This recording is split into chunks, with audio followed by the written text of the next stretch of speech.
नमः संस्कृताय। मैं राधा चतुर्वेदी आज इस वीडियो में रुचिरा भाग 3 कक्षा 8 का चतुर्दशः पाठः जिसका कि नाम है आर्यभट्ट, इसका अध्ययन कराने जा रही हूँ। तो अध्ययन करने से पहले इस पाठ के शब्दार्थ देख लेते हैं। पहला शब्द दिया गया है लोके, संसार में। अवबोध्यम, समझने योग्य, जानने योग्य या जानना चाहिए। अचलः, स्थिर, गतिहीन। चला, अस्थिर और गतिशील। स्वकीय, अपने। अक्षय, धुरी पर। घूर्णति, घूमती है। सुस्थापितः, भली भांति स्थापित। प्राथम्येन, सर्वप्रथम। ज्योतिर्विद, ज्योतिषी। रूढ़ि, प्रचलित प्रथा या रिवाज। प्रत्यादिष्टा, दो शब्द हैं, प्रति और आदिष्टा। यण संधि हुई है यहाँ पर, ई को या आदेश हो गया है और नया शब्द बना है प्रत्यादिष्टा, खंडन किया। ख्रिस्टाब्दे यानी ख्रिस्त और अब्दे यानी ईसवी में। षट्सप्तति, 76। वयसी यानी आयु में, अवस्था में, उम्र में। निकषा जिसका के अर्थ है निकट। वेधशाला, ग्रह नक्षत्र को जानने की प्रयोगशाला। आकलन का मतलब है गणना करना। आदधाति, रखता है। भ्रमंत्या, घूमने वाली की, घूमती हुई की। छाया पातेन यानी छाया पड़ने से। अवरुद्धते, रुक जाता है। अपरत्र, दूसरी ओर। अवस्थितः, स्थित। विश्वसिति इसम, विश्वास करता है। प्रतिरोधस्य, रोकने का। पंडितम्य मन्यानाम, स्वयं को भारी विद्वान मानने वालों का। कालातिगामिनी, काल और अतिगामिनी दो शब्द हैं, दीर्घ स्वर संधि हुई है जिसका के अर्थ है लांघने, समय को लांघने वाली। शब्दार्थ हमने देख लिए हैं। अब इस पाठ के विषय में जानते हैं कि इसमें क्या बताया गया है। कहा गया है भारतवर्ष की अमूल्य निधि है ज्ञान विज्ञान की सुदीर्घ परंपरा। यानी लंबे समय से ज्ञान विज्ञान के विषय में बातें भारतवर्ष में की जाती हैं। इस परंपरा को संपोषित किया प्रबुद्ध मनीषियों ने, यानी कि जो ज्ञानवान मनीषी लोग थे उन्होंने इस परंपरा को पोषित और पल्लवित किया। इन्हीं मनीषियों में अग्रगण्य थे आर्यभट्ट। अग्रगण्य का मतलब होता है जिसको सबसे पहले गिना जाए। दशमलव पद्धति आदि के प्रारंभिक प्रयोक्ता आर्यभट्ट ने गणित को नई दिशा दी।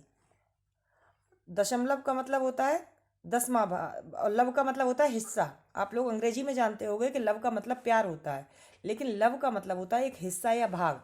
दशम लव, इसका मतलब होता है किसी भी गणित की संख्या का 10वां हिस्सा, जिसको कि हम दशमलव के नाम से जानते हैं। तो दशमलव पद्धति के प्रारंभिक प्रयोक्ता आर्यभट्ट ने गणित को नई दिशा दी। इन्हें एवं इनके प्रवर्तित सिद्धांतों को तत्कालीन रूढ़िवादियों का विरोध झेलना पड़ा। यानी कि जब इन्होंने दशमलव पद्धति का विकास किया, लोगों को बताया, जब भी कोई नया व्यक्ति आता है तो उसको समाज का विरोध झेलना पड़ता है, समय लगता है उसको अपना स्थान बनाने में। वस्तुतः गणित को विज्ञान बनाने वाले तथा गणितीय गणना पद्धति के द्वारा आकाशीय पिंडों की गति का प्रवर्तन करने वाले ये प्रथम आचार्य थे जिन्होंने ज्योतिष के विषय में लोगों को बताया।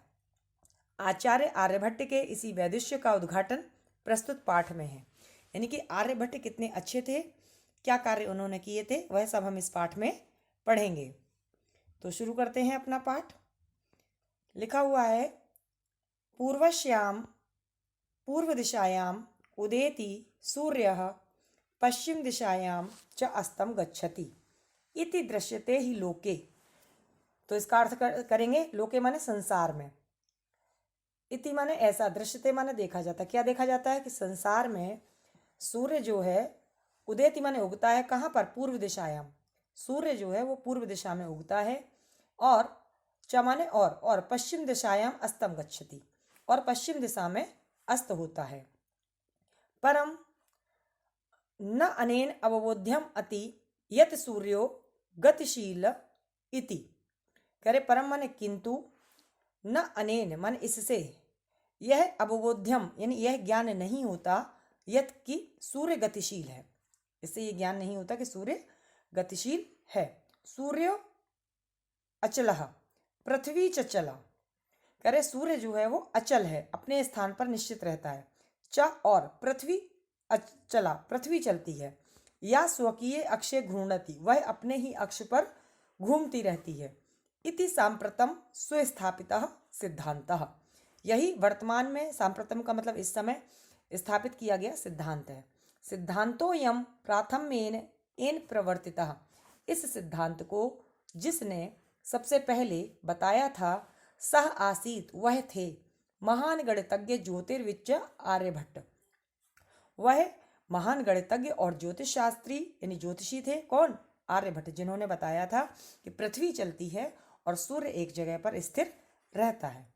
पृथ्वी स्थिरा वर्तते, पृथ्वी स्थिर रहती थी। इति परंपराया, ऐसी परंपरा जो प्रचलित थी। रूढ़ तेन प्रत्यादिष्टा, उन्होंने उस परंपरा को जो है उसका विरोध किया और बताया कि पृथ्वी स्थिर नहीं है।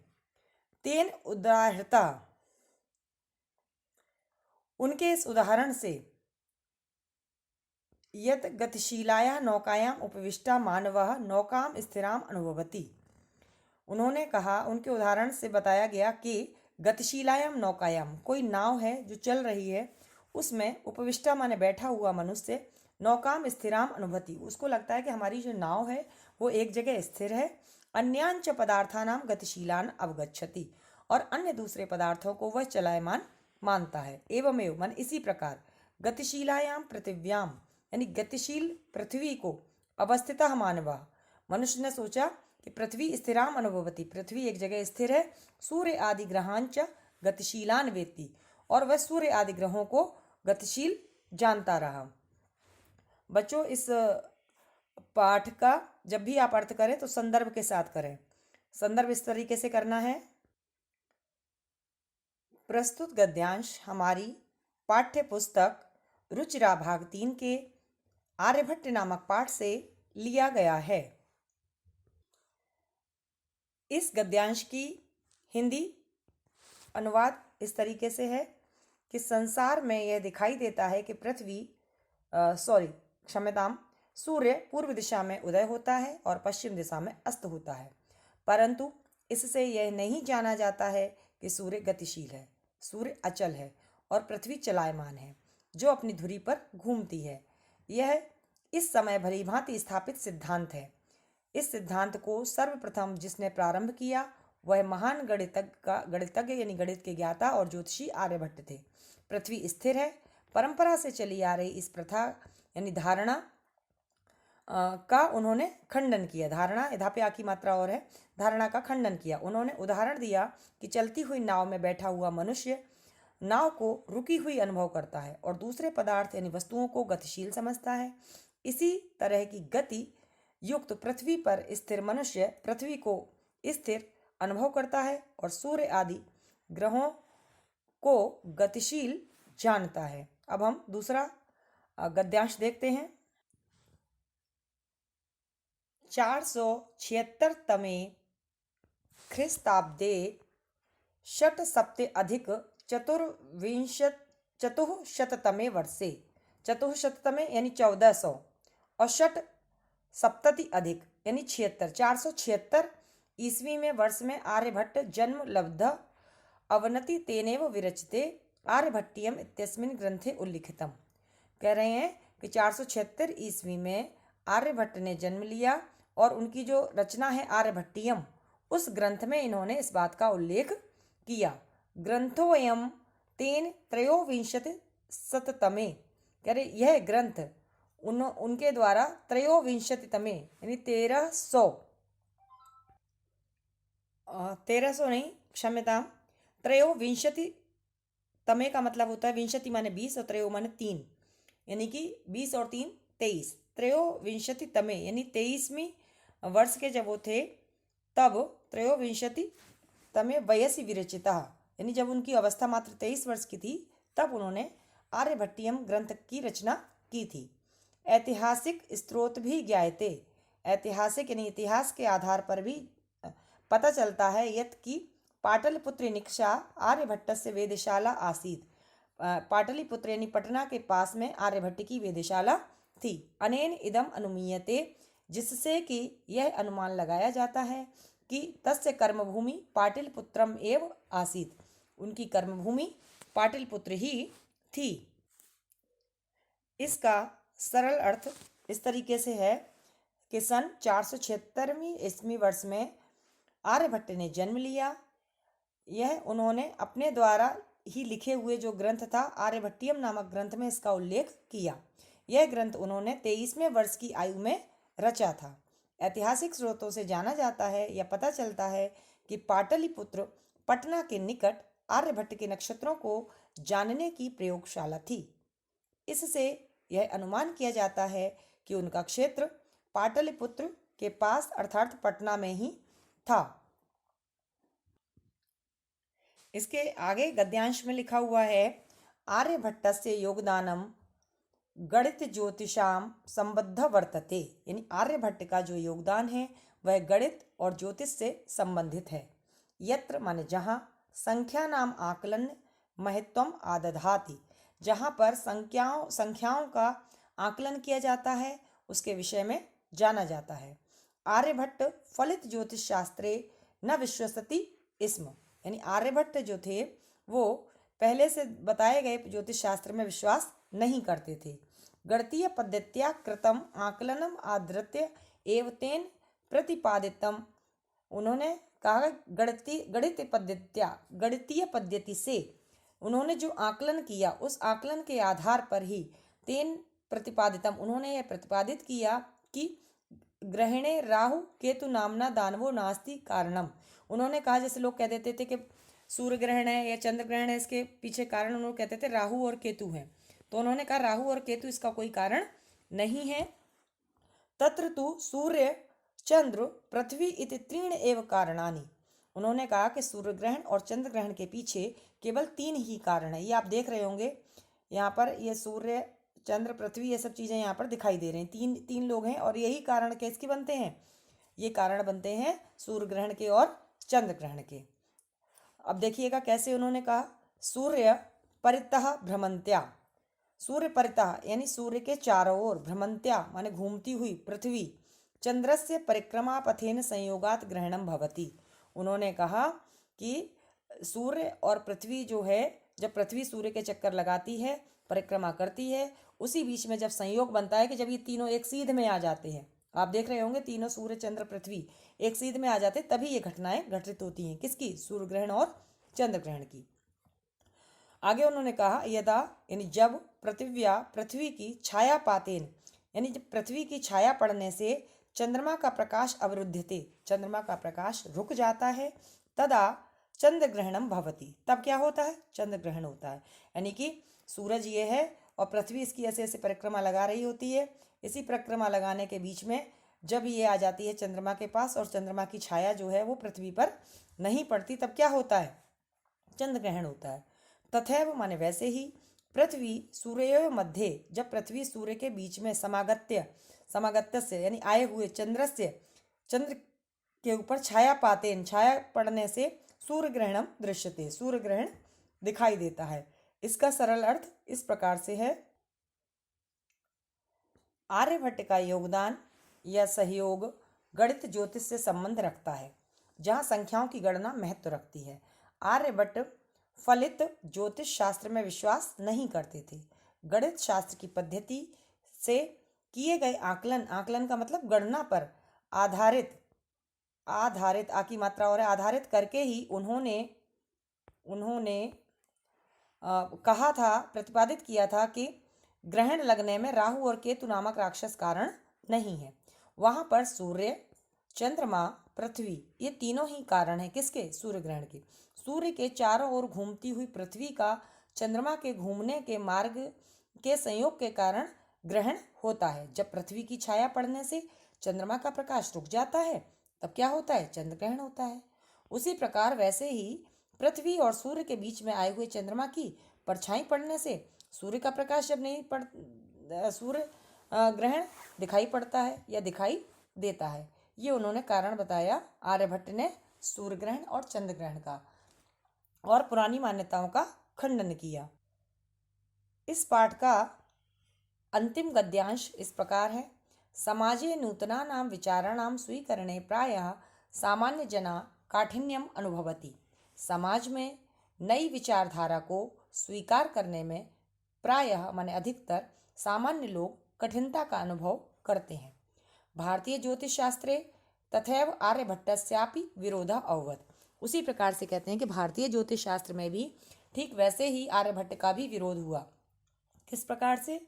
जिस प्रकार से कोई भी नया व्यक्ति आकर के कोई अवधारणा बनाता है, लोग पुरानी परंपराओं को मान रहे होते हैं तो उनको एकदम बदलाव स्वीकार नहीं होता, क्योंकि सभी लोग फलित ज्योतिष में विश्वास करते थे और आर्यभट्ट ने गणितीय आकलन किया तो इस बात का विरोध हुआ। तस्य सिद्धांतः उपेक्षितः। उनके द्वारा बताए गए सिद्धांत लोगों ने उपेक्षित कर दिया, यानी उसकी निंदा कर दी, तिरस्कार कर दिया। सह पंडितम अमन्या नाम उपहासम जाता। और उनके द्वारा बताए गए जो आकलन थे, जो गणनाएं की जाती थी, उसका पंडितम अमन्या नाम यानी पंडितों के द्वारा उसको अमान्य कर दिया गया और उपहास उनका किया गया, उनकी हंसी उड़ाई गई। पुनरपि माने पुनः, तस्य दृष्टि कालातिगामिनी दृष्टा। फिर भी उनकी जो दृष्टि थी वो समय की गति को जानने वाली थी।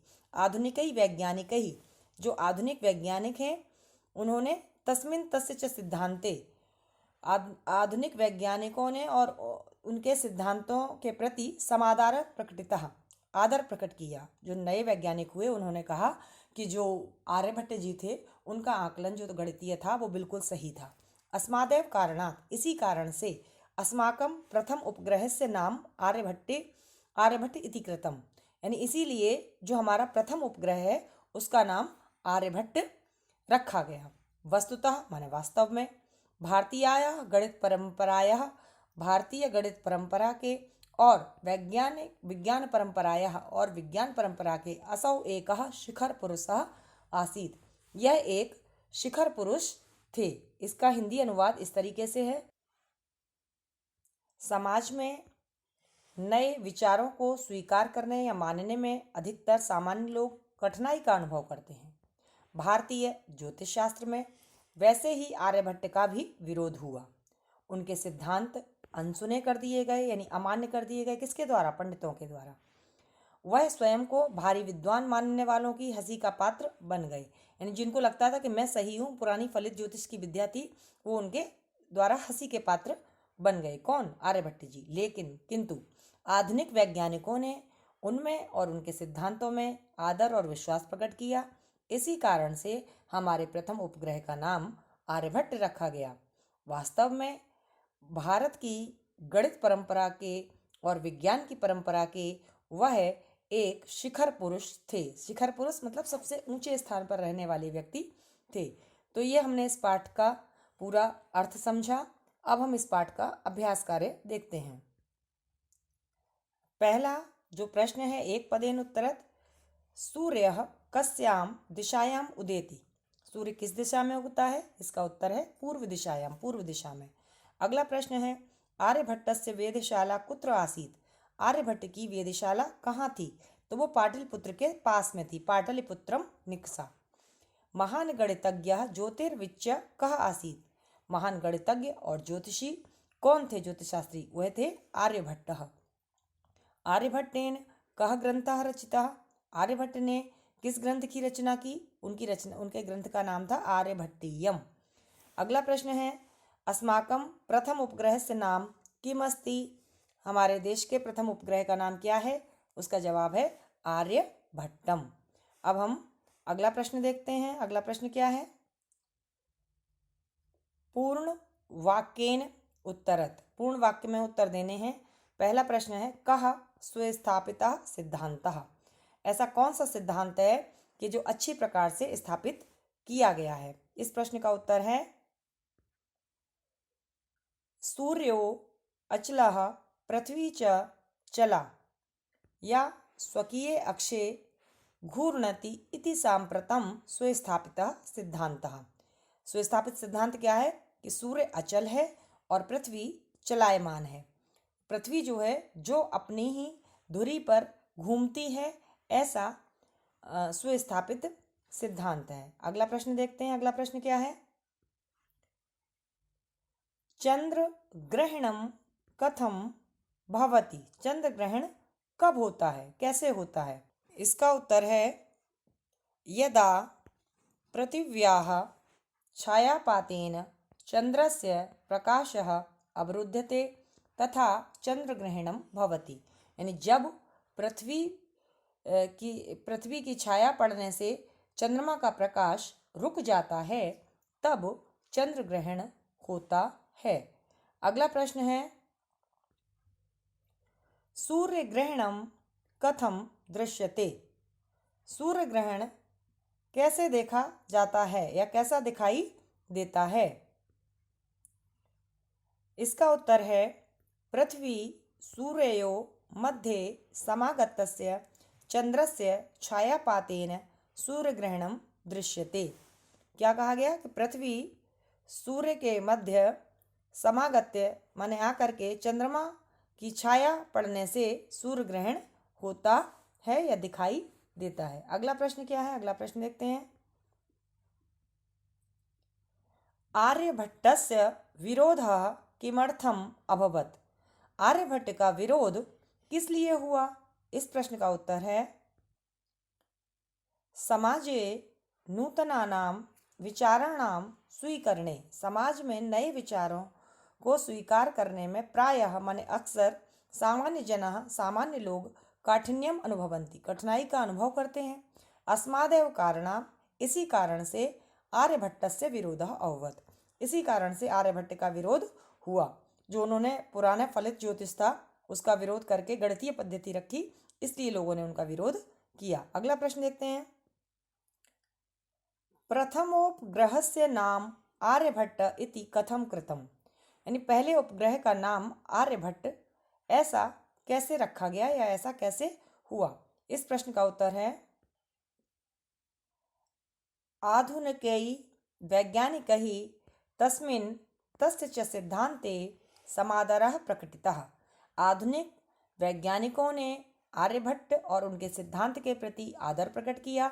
अस्मादेव कारणात्, इसी कारण से अस्माकं प्रथमोपग्रहस्य नाम, हमारे प्रथम उपग्रह का नाम आर्यभट्ट इति कृतम, आर्यभट्ट रखा गया या आर्यभट्ट किया गया। अगला प्रश्न देखते हैं।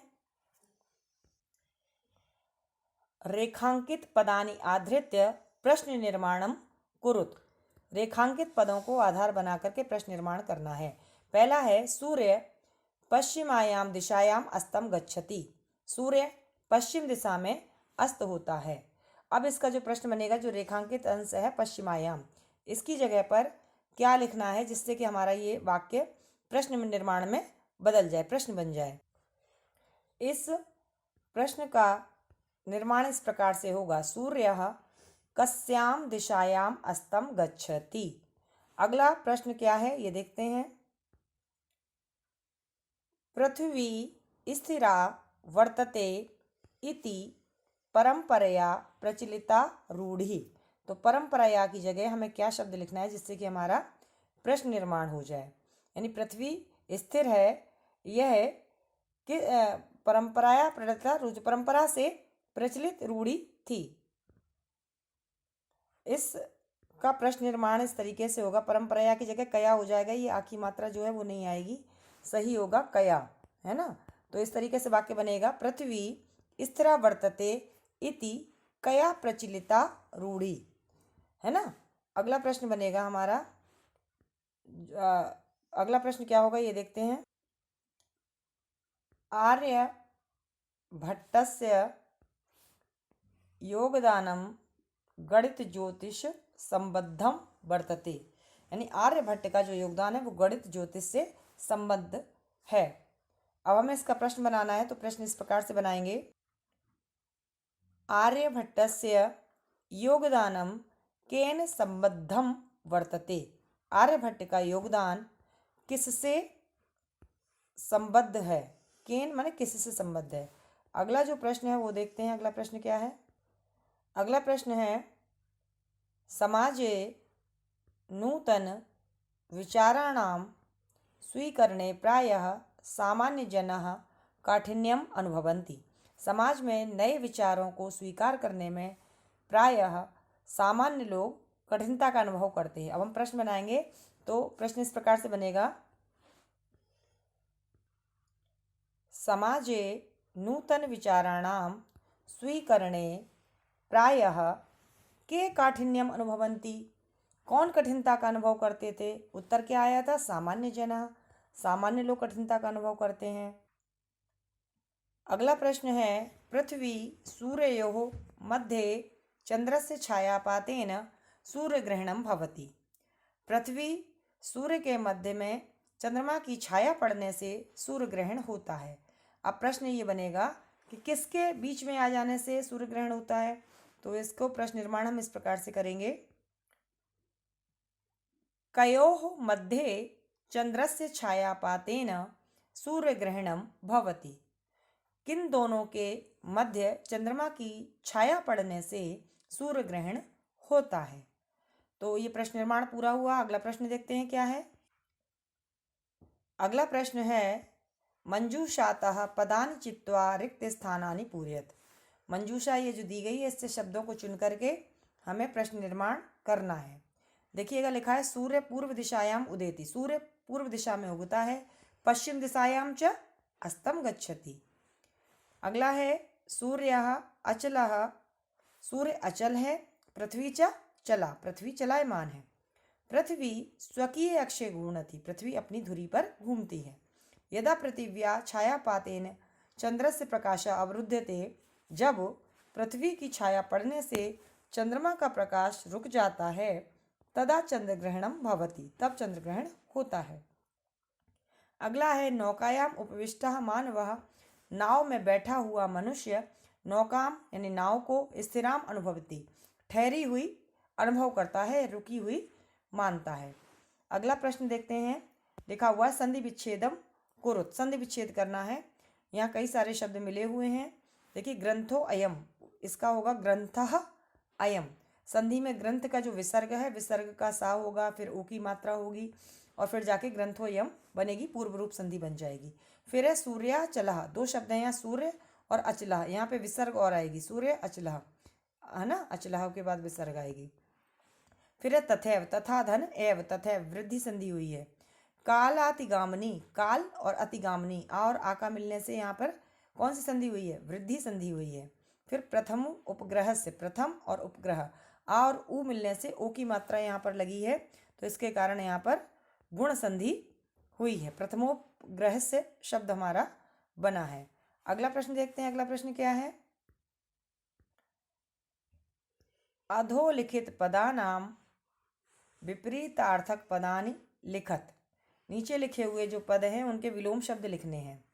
उदय का अस्तः, चलः का अचलः का चलः, अंधकारः प्रकाशः, स्थिरः चला, समादरः तिरस्कारः, आकाशस्य, आकाशस्य का क्या हो जाएगा? पातालस्य। तो ये प्रश्न हुआ। अगला प्रश्न है हमारा, कौन सा है? अधोलिखित पदानाम समानार्थक पदानि पाठात चित्वा लिखत। पाठ से चुन करके ही हमें इनके समानार्थक पद लिखने हैं, अर्थात पर्यायवाची लिखने हैं। संसारे लोके, इदानीम सांप्रतम, वसुंधरा पृथ्वी, समीपम निकषा, गणनम आकलनम, राक्षसौ दानवौ। अगला प्रश्न है प्रश्न नंबर 7, अधोलिखितानि पदानि आधृत्य वाक्यानि रचयत। नीचे जो शब्द लिखे हुए हैं उनसे हमें वाक्यों की रचना करनी। सांप्रतम माने इस समय, तो हम वाक्य बनाएंगे सांप्रतम पृथ्वी चला, यानी इस समय पृथ्वी जो है वो चलायमान है। अगला है निकषा। निकषा का मतलब होता है पास में। विद्यालयम निकषा देवालयम अस्ति। विद्यालय के पास देवालय है। निकषा के योग में बच्चों द्वितीय विभक्ति आती है। फिर है परितः। परितः के योग में भी द्वितीय विभक्ति आती है। विद्यालयम परितः वृक्षाः सन्ति। विद्यालय के चारों ओर, हाँ, उभयतः परितः सर्वतः। तो परितः माने दोनों ओर, दोनों ओर वृक्ष हैं या चारों ओर। उभयतः माने दोनों ओर, परितः माने चारों ओर। ठीक ठीक, बिल्कुल। तो परितः माने चारों ओर। विद्यालय के चारों ओर वृक्ष हैं। फिर है उपविष्टा, उपविष्टा माने बैठना। नौकायाम मानवः उपविष्टः अस्ति, नाव में मनुष्य बैठा है। कर्मभूमि का वाक्य क्या बनाएंगे? आर्यभट्टस्य कर्मभूमि पाटलिपुत्रम अस्ति, आर्यभट्ट की कर्मभूमि पाटलिपुत्र थी, यानी पाटलिपुत्र का नाम क्या है वर्तमान में? पटना। फिर है वैज्ञानिकः, आर्यभट्ट एकः वैज्ञानिकः आसीत्, आर्यभट्ट एक वैज्ञानिक थे। तो बच्चों, हमने ये पाठ क्षम्यता, आर्यभट्ट जो हमारा पाठ था वो हमने समझा इस वीडियो में। और आपने पिछली बार कहा था कि मैम हिंदी भी इसकी दे दिया करो पाठ की, तो इस बार पहली बार हिंदी का अनुवाद साथ में दिया गया है। यदि आपको पसंद आए, अच्छा लगे, तो कृपया लाइक, शेयर और सब्सक्राइब करें। और हाँ, कमेंट बॉक्स में कमेंट अवश्य करें कि हिंदी अनुवाद के साथ आपको पाठ वीडियो ठीक लगा या कुछ कमी रह गई हो तो बताइए, जिससे कि अगले वीडियो में उसको सुधारा जा सके। नमः संस्कृताय।